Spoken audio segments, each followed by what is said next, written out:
So give me the 30,000 foot first. Do you believe Putin is on the same page with Zelensky and Trump? Well, look, for once in my life, I actually agree with Vladimir Putin when he said today that if we're talking not about a short-term ceasefire, but about long-term peace in Ukraine, that will require, and I quote, eliminating the root causes of this crisis, end of quote.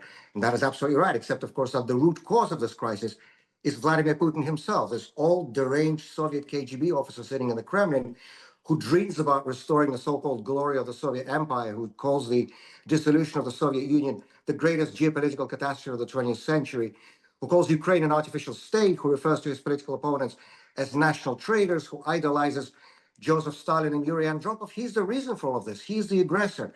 And we know very well from the modern history of Russia, the last couple of centuries or so, that whenever there's a government in Russia that is repressive internally, that suppresses its own people, that does not respect the rights and freedoms of its own citizens, it is also going to be aggressive externally, because there's no reason for a regime that disregards its own laws and its own constitution to abide by the civilized norms of international behavior. So for as long as Vladimir Putin is in the Kremlin, for as long as this repressive, belligerent, archaic, authoritarian regime remains in power in Russia, there's not going to be peace, not only in Ukraine, but in Europe as a whole. The only way to have lasting peace, stability, and security on the European continent is a democratic Russia.